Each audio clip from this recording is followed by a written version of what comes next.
Renaissance people, if you are enjoying the Italian Renaissance podcast, I have good news. We're now active on Patreon.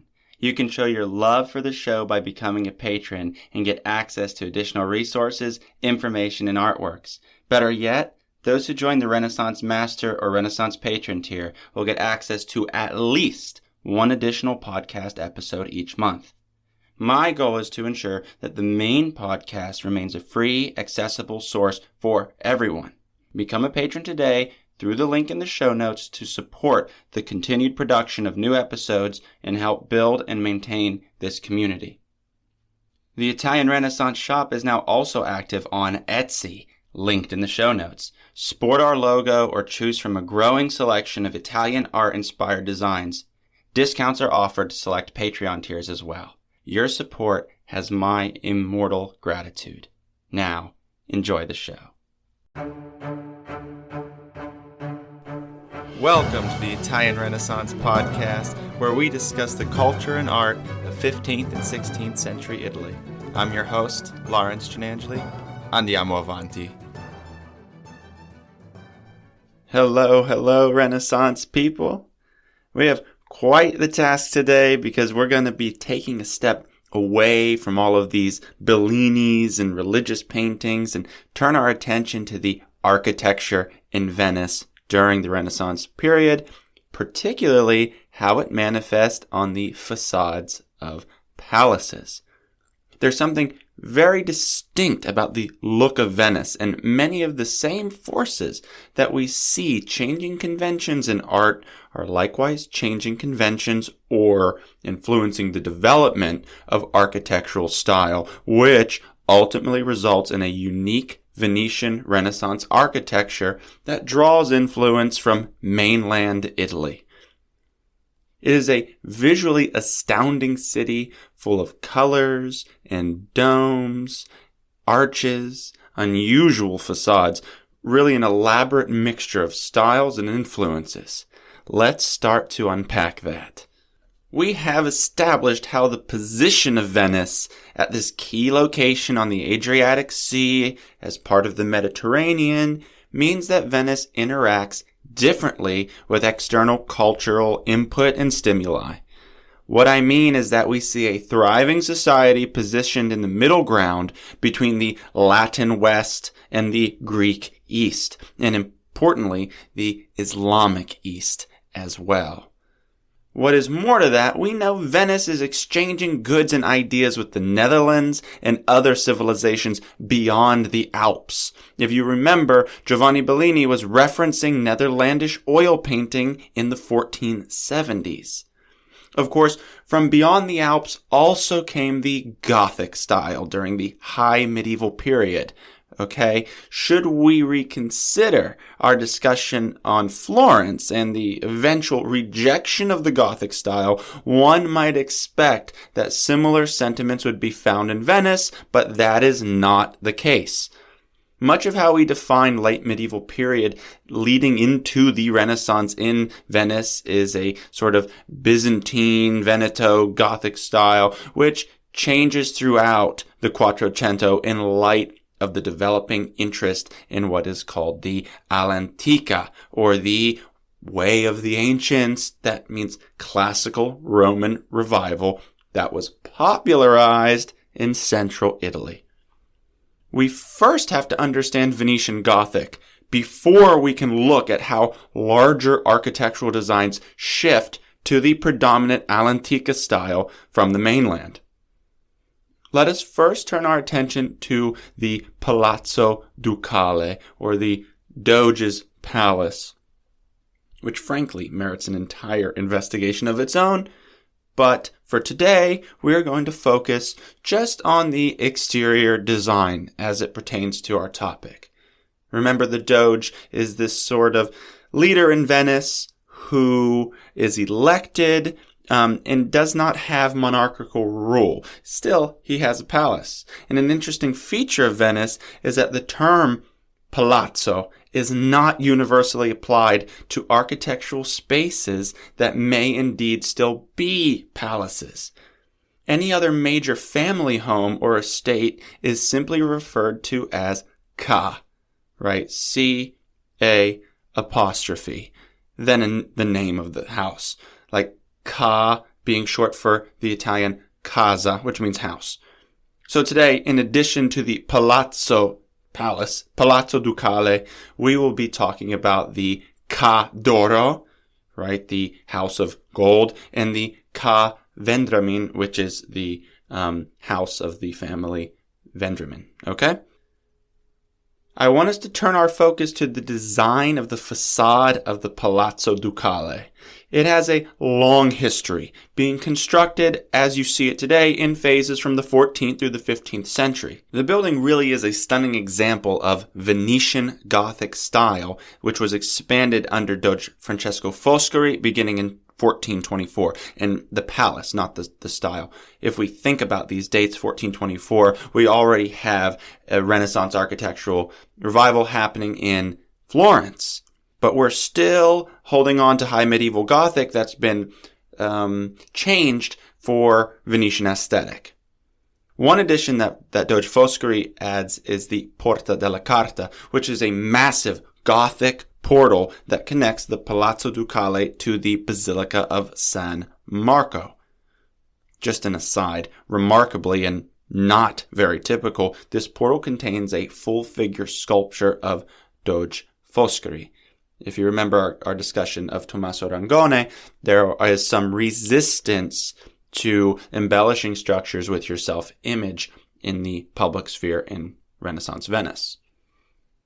As usual, try to get an image of the Doge's palace in front of you while we go over these details, and I'll try to be as clear as possible with the architectural terms. We are combining styles here. So Gothic, for those that need that review, in the most basic sense, is identified by pointed arches as opposed to the rounded Roman arches. Keep that in mind. We'll need that later. If you look to the bottom level, you'll see the pointed arch. Gothic tracery is another element here. Tracery is loosely defined as decorative, ornamental stonework that you see all over Gothic churches throughout Europe. It is what makes the surface look busy, but I would say it's held back in the Palazzo Ducale when compared to late Gothic cathedrals that you find in France and Germany and elsewhere. Very prominent, though, are the trefoils and the quatrefoils, staple design elements of the Gothic. The trefoil, look inside the arches of the piano nobile, right? The second floor of the palace, the piano nobile. Look inside those arches. It's this sort of threefold, that's your trefoil. Tre meaning three, right? It has like three leaves. And the quatrefoil is a four-leaf clover-looking design inside of the roundels above each column. We got it? Pointed arches, tracery, quatrefoils, trefoils. These are the elements of Gothic design in the Palazzo Ducale. But it is not solely a Gothic building, as I said. The relationship between Venice and the Islamic lands likewise produced a series of design and style elements. While we notice the pointed Gothic arch on the ground level, what on earth is going on with that arch on the piano nobile? The Gothic trefoil is embedded in what is called an ogee arch, which comes directly from Islamic architecture. That, plus the pattern of the brick facade, the cresting, which is the decorative embellishment at the top of the palace. It looks like crenellations, but it's not. It's only a design function. These are all Islamic, and they simply give that aesthetic function to the building. This is Venetian Gothic, a trademark style in the early and mid Quattrocento in Venice, the predominant architecture when classical revival arrives in Venice from mainland Italy, which was referred to as the terraferma, right? As the Venetians referred to it, that is. Okay. I want to be clear that this intentional style was contemporary with the blatant rejection of Gothic design in Florence, with Brunelleschi designing the Duomo of Florence, which admittedly might have some Islamic design influence, but that's another story. And this has nothing to do with the exposure to classical antiquity, nothing to do with cultural assumptions about classical design being better or worse. The Venetians, it appears, preferred this highly ornate, over-the-top style. Very significantly, Cosimo de' Medici was temporarily exiled from Florence in 1433 and was hosted by the Venetian Republic. He brought his famed architect with him, Michelozzo, who we haven't talked about, but I would love to in the future, and he later designs the Palazzo Medici, Michelozzo does, in Florence.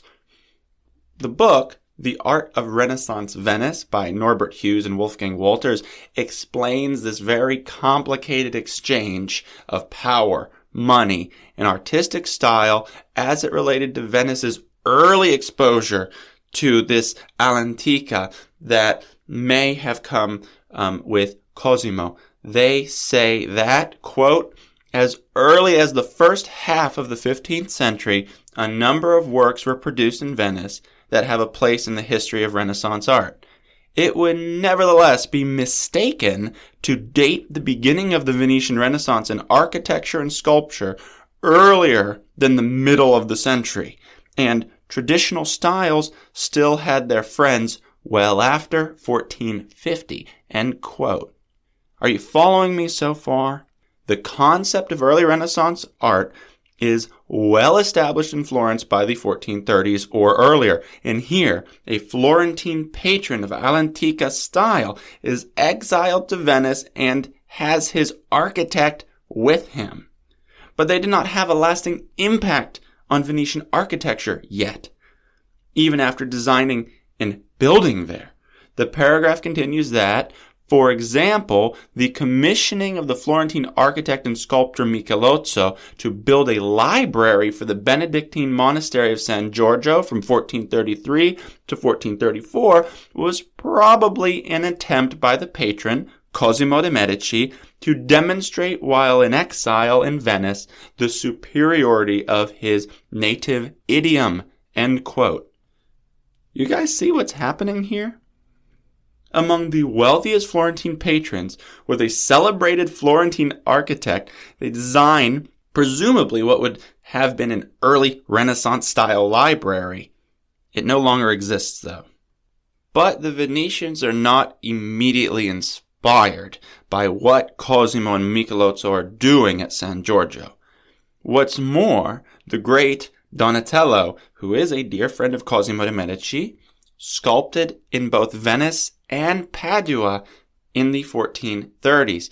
Remember, Padua was part of the Venetian Republic. He is commissioned in Venice by the Scuola dei Fiorentini.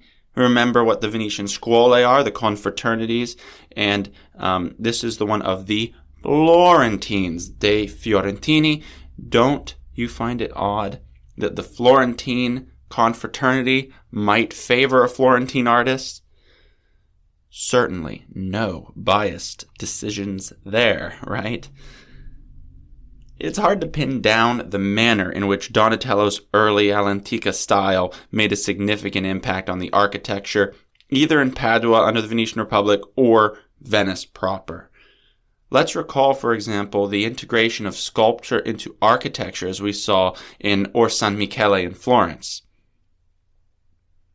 Cosimo returns to Florence the next year, having simply made a donation of Michelozzo's library to the city as a way of saying thank you for their hospitality during his exile. This impact of Florentine artistic exposure did not bring the Renaissance to Venice, so to speak, Cosimo's native idiom. There are ripples, to be sure, but the Venetians would have to do that work themselves. I do want to be clear that mainland style will eventually be emulated in Venice, but in stages and adapt to Venetian aesthetic. That is where we are going to end today. So let's investigate the progression of style, bringing this conversation back now to the Ca or Palazzo. If we consider the Palazzo Ducale as the reference point for Venetian Gothic style, then we can make some assumptions about the transfer of style to other urban spaces by wealthy Venetians. Let us now look at the facade of the Ca d'Oro, the House of Gold, built between 1421 and 1437 on the Grand Canal, the house of the wealthy merchant Marine Contarini, right?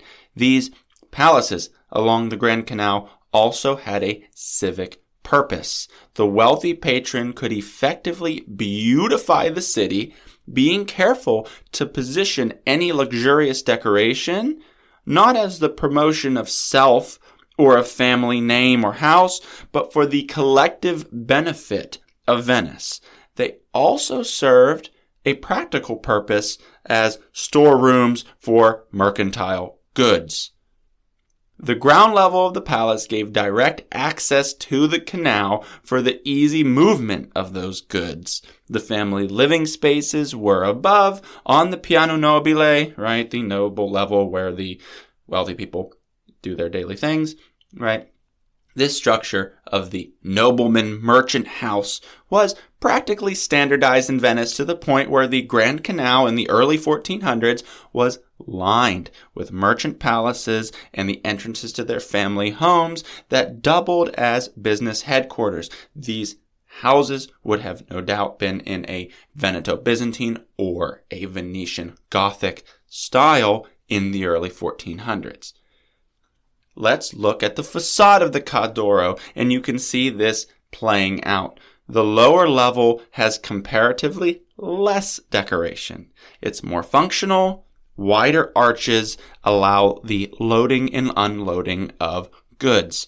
Yet, the second and third levels demonstrate a very distinct Venetian Gothic style with direct visual references to the Palazzo Ducale. Look, it's all there. Columns with ogee arches springing off, trefoils and quatrefoils in between, Gothic tracery, Islamic cresting all along the roof. The original facade would have been decorated with gold and lapis lazuli, the most precious materials of the period. And we are talking about varying levels of symmetry here. The Venetian Gothic style is not very concerned with being perfectly symmetrical like we will see in the Renaissance palace. The Ca d'Oro is a very strong example of how palaces were referencing the Palazzo Ducale, but you have to understand that this is happening in different ways across the large number of merchant palaces in Venice, each playing with different designs and decorative functions. Feel free to take some time to just do a Google search of these houses and look at the differences in the facades, a lot of which are just still referencing these same motifs, but using them differently. So, what changes? Well, the entire structure of the Mediterranean and the Republic of Venice, in essence. Venice was already expanding its territory to the mainland at the end of the 14th century. The terraferma, or the Stato da Terra, as it was called, the parts of Venice that were on land and not their maritime empire, the Stato da Mar, right? Terra, mar, land, sea. We're talking the Stato da Terra. The Ottomans conquer Constantinople in 1453, and they establish powerful trading routes, a trading empire in the Mediterranean that weakened Venice's mercantile power at sea and promoting additional expansion on land so that the now dominating Renaissance style was within Venetian borders. The Renaissance palace on mainland Italy was closely tied to classical Roman revival, favoring symmetrical space, rounded arches, Roman and Greek decorative motifs, things that were well established when Cosimo de' Medici, Donatello, and Michelozzo were in Venice in the 1430s, only they did not have a strong impact as what happened in the second part of the 15th century, namely Venice conquering more lands and getting closer contact to the Renaissance of central Italy. Should we briefly look at the Palazzo Medici in Florence, built between 1444 and 1484 by Michelozzo, we see a very different family palace design. This is the same palace that likely was the original location of Donatello's David and the site of those magnificent frescoes by Benozzo Gozzoli, the Magi Chapel, which I obsess about. As you access the image of the Palazzo Medici, keep in mind that the centuries have provided many changes and additions to the palace, but most of the original structure is still there, and I'll focus only on the original elements of its design. What we have is a bottom-heavy structure, packed thick with what is called rusticated stone, giving it a fortress-like quality. This is important in Florence because the Florentines had a tendency towards violent expulsions and political upheavals. So the fortification part of the lower part of the palazzo serves as both a symbol of strength and accommodated any political concerns a family might have in terms of their own safety during turbulent times. But the stone smooths as you rise, and all the way up to a Roman cornice, or that piece of sculpted overhang at the level of the roof. No tracery, no trefoils, no cresting. The doors are in huge rounded Roman arches. No more pointed arches, right? The courtyard uses pietra serena and proportions influenced by a structure that we discussed, the Ospedale degli Innocenti by Filippo Brunelleschi. Many of you will know what that means from that previous episode, right? One of the architects at the red-hot center of Roman revival in Florence. This palace, too, highly favors balance and symmetry. There are what are called bifora windows that are divided in two, dominating the facade, each with a roundel above it. It truly is a magnificent structure that exemplifies the Florentine Renaissance palace. Very similar palaces spring up all over Florence, such as the famous Palazzo Rucellai and the Palazzo Strozzi. Not to be vulgar, but I often accidentally call it the Palazzo Stronzi, and if you know what that means, my apologies. Goodness gracious me. So this central Italian revival of Roman forms in palace architecture does indeed find a place in Venice, as the Venetians try to integrate the extent of their territory and the ever more popular all'antica style by the end of the 1400s. I briefly want to point out a wild introduction to classical revival in Venice, the Palazzo Contarini del Bovolo, which is another house built for the wealthy and noble Contarini family. Look at this thing, Palazzo Contarini del Bovolo. Pushed into a corner, this tall spiral staircase filled with Roman arches, but they are sort of diagonal and slanted. Giovanni Candi, the Venetian-born architect, is using a mainland Renaissance vocabulary in his design. This is just a trial, right? And it's significant that our last and most prominent example is in the fact designed by an architect from a place called Bergamo, Mauro Coduzzi, which is a city in Lombardy that was under Venetian control at about the furthest extent of their inland military conquest, much closer to the Duchy of Milan, in fact, than to Venice proper. This building is called Ca' Vendramin, and it was built by Coduzzi at the very beginning of the 1500s. It is among the many merchant houses built along the Grand Canal and services all of the same needs of the family that we discussed with the Ca d'Oro. We do not see the fortress-looking rusticated stone, but maintain the appearance that this is undoubtedly Venetian. The lower level still functions as the storeroom with canal access for the movement of goods, but it has taken up major components of Renaissance style. Have a look. Ca Vendramin, Vendramin. Look that up. What do we see? Wonderful balance and symmetry. The palace is divided into 3 sections, both vertically and horizontally. If you slice this space down the middle, top to bottom, the facade will mirror itself. OG arches are gone, replaced with Roman ones. The roundels replace the quatrefoils. Perfect geometry replacing busy decorative motifs.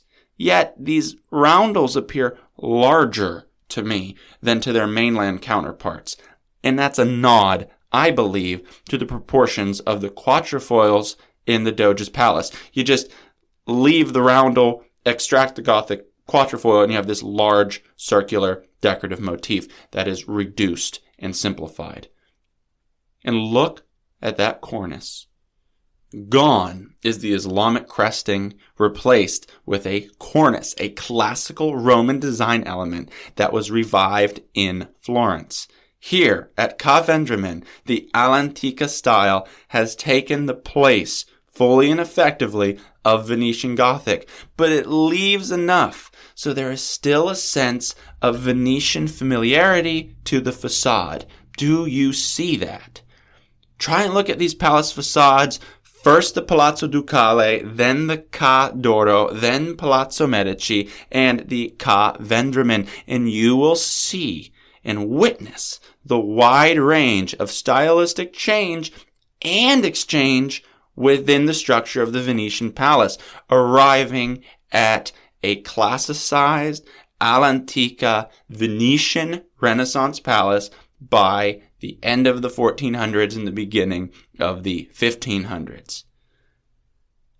Another architectural doozy in the books, folks. I hope we're starting to see the lines of influence of how Renaissance means different things at different times in different places, because Venice is a mercantile republic. The spaces in which these noble merchants lived and the way they used that wealth to embellish their homes is of remarkable importance.